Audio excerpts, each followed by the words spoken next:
ಮಧ್ಯ ಕಷ್ಟದಲ್ಲಿ ಪಾಪ ಅವನು ಈ ಬ್ರ್ಯಾಂಡೆಡ್ ವಾಚ್ಗಳು ಸೆಂಟ್ಗಳು ಇದನ್ನೆಲ್ಲ ಮಾರಕ್ಕೆ ಶುರು ಮಾಡ್ಬಿಟ್ಟಿದ್ದ ಕಷ್ಟದ ಕಾಲದಲ್ಲಿ.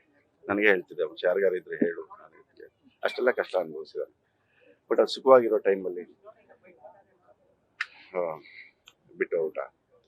ಇನ್ನು ಹೆಣ್ಮಕ್ಳನ್ನ ಆ ದೇವರ ಆಶೀರ್ವಾದದಿಂದ ಒಂದು ಒಳ್ಳೆ ಕಡೆ ಸೇರೋದಕ್ಕೆ ಅವಕಾಶ ಮಾಡಿಕೊಡ್ಲಿ ಅಂತ ನಾನು ಭಗವಂತನ ಪ್ರಾರ್ಥನೆ ಮಾಡ್ಕೋತೀನಿ.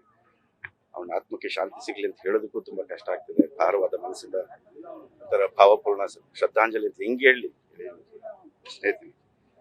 ಏನು ವಯಸ್ಸಾಗಿದ್ರೆ ಓಕೆ, 65-70 ವರ್ಷ ಆಗಿದ್ರೆ ಆಯ್ತು, ಸಾಕು ನಡೆಯೋ, ಇನ್ನೇನ್ ಮಾಡೋದು ಇಲ್ಲಿ ಅಂತ ಅನ್ಬೋದಿತ್ತು. ಚಿಕ್ಕ ವಯಸ್ಸು ಇಲ್ಲಿ ದೇವರ ಹತ್ರ ಹೋಗಿದ್ದಾನೆ. ಅವ್ರ ಮನೆಗೆ ನಮ್ಗೆಲ್ಲ ಆ ನೋವನ್ನ ಭರಿಸುವಂತ ಶಕ್ತಿಯನ್ನ ಆ ಭಗವಂತನ ನಮಗೆ ಕೊಡ್ಲಿ ಅಂತ, ಅವ್ರ ಮನೆಯವ್ರಿಗೂ ಕೊಡ್ಲಿ ಅಂತ ಕೇಳ್ಬೋದು.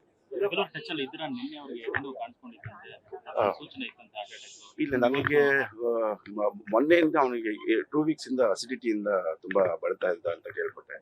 ತುಂಬಾ ಅಸಿಡಿಟಿ ಅಂತ ಒದ್ದಾಡ್ತಾ ಇದ್ದ ಅಂತ. ಅದೇ ಎಲ್ಲ ಮಾಡ್ತಿದ್ದ ಅವನು, ಡಾಕ್ಟರ್ ಹತ್ರ ಹೋಗ್ತಿರ್ಲಿಲ್ಲ.